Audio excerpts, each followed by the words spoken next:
साथियों नमो बुद्धाय। मैं आर के अमोल 24 चैनल पर आपका बहुत बहुत स्वागत है। आज बुद्ध जयंती है, बहुत पवित्र, बहुत पावन और बहुत ही महत्वपूर्ण तिथि है, जिसके बारे में जितना भी कहा जाए वो कम है।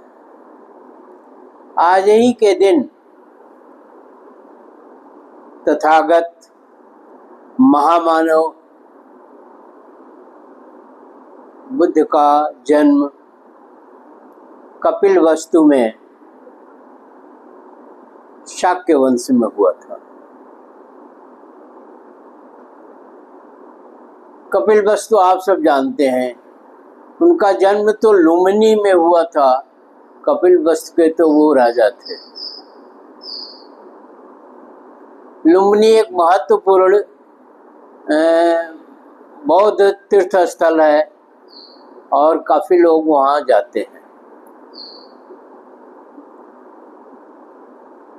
एक विशेषता और भी है। विशेषता क्या है? अजूबा है कि आज ही के दिन उनका जन्म हुआ था, आज ही के दिन परिनिर्वाण हुआ था और आज ही के दिन उन्हें ज्ञान प्राप्त हुआ। ऐसा संयोग विश्व में किसी महापुरुष के या किसी व्यक्ति के नहीं मिलता। इसलिए इसे त्रिपावनी पर्व कह लीजिए, त्रिपावनी के नाम से ये आज की तिथि मशहूर है। आज की तिथि बोली जाती है, आज की तिथि कहा जाता है कि ये त्रिपावनी, मतलब तीनों घटनाएं एक साथ ही हुई थी। यह संभव नहीं, फिर भी संभव हुआ। अब महामानव का तो बाद में हुए। इनका नाम सिद्धार्थ था, राजकुमार सिद्धार्थ, और पिता का नाम सुद्धोधन था, जो कपिलवस्तु के राजा थे। सिद्धार्थ किसी राजपाट के कारण उन्हें घर छोड़ना पड़ा और घर छोड़ करके वो जंगलों में भटकते रहे। बाद में वो काफ़ी लोगों से मिलते जुलते रहे। तमाम संत, कवि, पलाठेका जो भी हैं, जो इस पथ के थे, उनसे मिलते रहे और मिलते जुलते वो गया पहुंच गए। उसे उस समय उरुवेला बोला जाता था। उरुवेला एक ऐसी जगह थी जो आज गया बोला जाता है। उरुवेला में तमाम तरह के साधु सन्यासी, हर प्रकार के साधु सन्यासी जो है अपना आसन जमाए, अपना एक डेरा बनाए हुए रहते थे और प्रवचन करते थे या सत्संग का काम करते थे। वहाँ पहुँच गए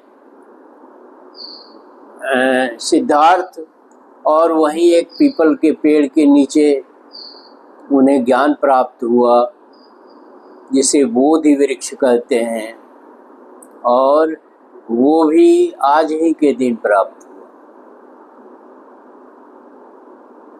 एक अजीब सी कहानी है, एक अजीब सा संयोग है, एक अजीब सी व्यक्तित्व है। फिर बात आगे बढ़ी, वो सारनाथ आए, वहाँ से भी बात आगे बढ़ी। बढ़ते बढ़ते उन्होंने जो संदेश विश्व को दिया, और गया में ही वो बुद्धत्व को प्राप्त हो चुके थे और 24वें बुद्ध बन चुके थे। उन्हें महाबुद्ध भी कहा जाता है या बोधिसत्व भी कहा जाता है। कुछ विशेष नामकरण है इसलिए कि जितने बुद्ध हुए हैं वो सब ज्ञान अपने पास तक रखे हैं। ये जो बुद्ध हुए, इन्होंने ज्ञान को चारों तरफ बिखेरा, चारों तरफ बिखेरा, और सब लोगों ने इस ज्ञान का जीवन में उतारा और भविष्य बनाया या देश बनाया या समाज बनाया, तो उनका एक जो बुद्धत्व का सार है उसके बारे में दो चार लाइनें मैं बताना चाहता हूँ आपको। पहली चीज है, उन्होंने ये चीज पर काफी मंथन किया, इस चीज पर काफी ज्ञान अध्ययन किया कि संसार में दुख क्यों है। दुख के कारण वो व्यथित हो जाते थे। कोई बुढ़ा आदमी की मृत्यु हो गई, उसके पीछे जो है तमाम परिवार के लोग रो रहे हैं, तो वो व्यथित हो जाते थे। लोगों का दुख देख करके उनका मन व्याकुल हो जाता था। फिर वो सोच नहीं पा रहे थे कि इन दुखों का अंत कैसे किया जाए, ये दुखों का समाधान क्या है, ये दुख क्यों है। यही उनका बुद्धत्व है, वही इनका ज्ञान प्राप्त हुआ और उसी को बौद्ध दर्शन कहते हैं। बौद्ध दर्शन क्या है? उन्होंने कहा 4 आर्य सत्य हैं। पहला, यह संसार सत्य है। दूसरा, दुख स्वाभाविक है। संसार सत्य है तो दुख स्वाभाविक है। फिर तीसरा आर्य सत्य हुआ कि दुख का निवारण संभव है। और चौथा आर्य सत्य है, यदि अष्टांगिक मार्ग पर चलने का संकल्प लिया जाए, दृष्टि, संकल्प, वचन, कर्म, जीविका, प्रयत्न, स्मृति तथा समाधि अगर सही ढंग से लिया जाए तो दुखों का निवारण संभव है। ये सार है उनके बुद्धत्व का, यही बौद्ध दर्शन है। इसके साथ उन्होंने बताया, समाज के कल्याण के लिए उन्होंने बताया कि किसी भी परंपरा, रीति रिवाज या तथ्य से को इसलिए सहमत न हो कि वह अनादिकाल से चला आ रहा है या उसे किसी ऋषि या मुनि ने बताया है या उसे किसी भव्य जन ने बताया है, बल्कि विवेचना करके, स्वयं तर्क करके उसे समझें कि यह मानव कल्याण के लिए सही है कि नहीं। मानव कल्याण ही सर्वोपरि है। अब मानव कल्याण के लिए सही है या नहीं, जैसा उन्होंने उदाहरण दिया, जात पात, छुआछूत, भेदभाव, ऊंच नीच, तरह तरह के ढोंग पाखंड आडंबर के अंतर्गत फैली हुई अनेक भ्रांतियां एवं अस्पष्ट झूठ, जो बहुत सारे मानव दुखों का कारण है। और ये बिल्कुल सही है कि यही मानव दुखों के कारण है। ये ढोंग पाखंड आडंबर, तरह तरह के ढोंग पाखंड आडंबर अनेक, ये जात पात, ये झूठ, ये हिंसा, ये छुआछूत, ये सब मनुष्य के दुख के कारण है। बहुत सारे लोग इन सब चीजों के कारण दुख भोग रहे हैं, भोगते आए हैं और कालांतर में बहुत उनकी जिंदगी नरक हो रही, मतलब जिंदगी का अंत समझ लो। आज तो फिर भी गनीमत है, क्योंकि अंबेडकर ने बौद्ध धर्म के तमाम पहलुओं पर अध्ययन करके उन्होंने संविधान के द्वारा लागू किया, तो कुछ चीज़ों का समन हुआ। अपनाएं समाज का कल्याण, विकास, जीवन यापन, कल्याण के अंतरकथा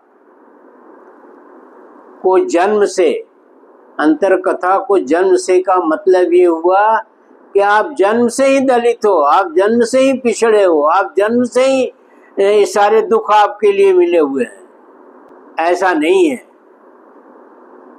ये धर्म ग्रंथ हो, ये ढोंग पाखंड आडंबर, ये गलत तरीके से सामाजिक संरचना, इसकी वजह से हमें दुख है।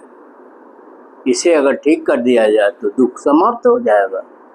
इसलिए आप अपने अंदर सम्मान की भावना ले आए, सुख की भावना लाएं, सीखें, शिक्षा हो ले, शिक्षित हो और तर्क करना सीखेंगे जब शिक्षित होंगे। जब आप तर्क की कसौटी पर इन सब चीज़ों को कसेंगे तो पता चलेगा कि ये कुछ है ही नहीं है, ये नकली सोना है, ये पीतल से भी नीचे का द्रव्य है जो हमें परेशान कर रहा है। इस दर्शन में अहिंसा परमो धर्म बताया गया है, जिसका अर्थ जीव तक सीमित नहीं है कि जीव हत्या हम छोड़ देंगे तो हिंसा खत्म हो जाएगी। इसका अर्थ व्यापक संदर्भ में है। उस संदर्भ में मैं पहले भी बता चुका हूं कि शोषण, गरीबों, महिलाओं का अनेक प्रकार से तिरस्कार, उपहास एवं शिक्षा से वंचित किया जाना, ढोंग पाखंड आडंबर की बात आपको बता ही चुके हैं।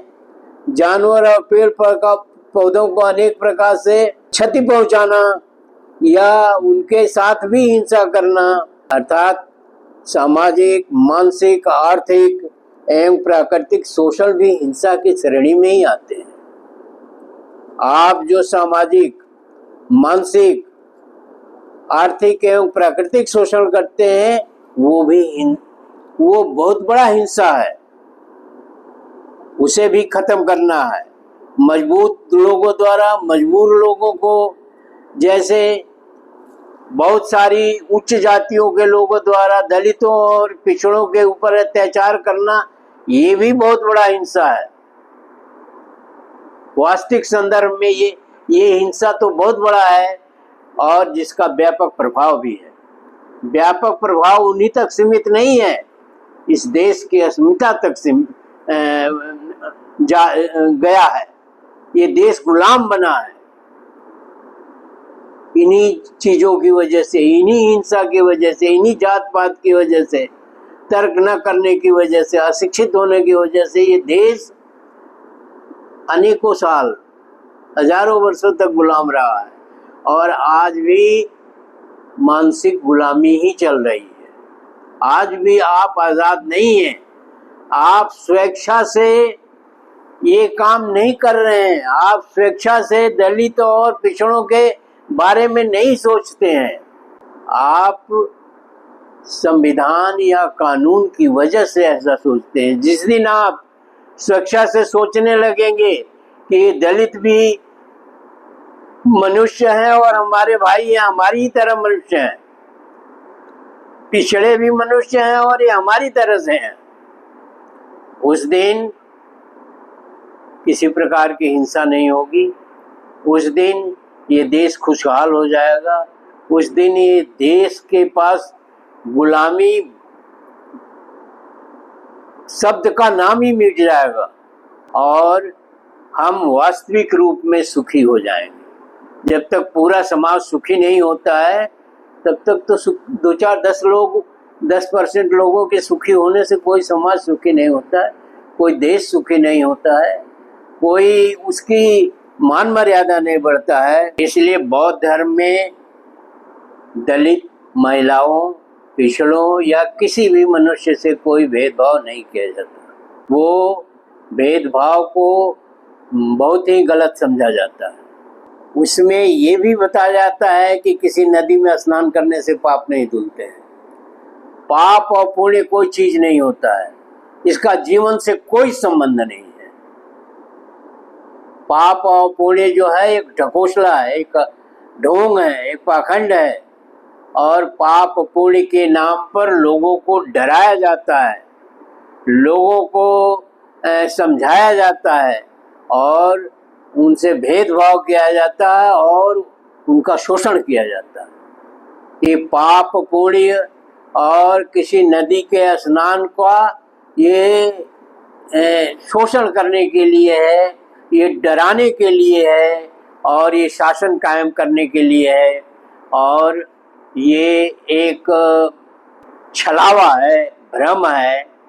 इसलिए भगवान बुद्ध का कहना था कि बौद्ध धर्म में कोई पापी पैदा ही नहीं होता, पाप पुण्य नाम की कोई चीज ही नहीं है।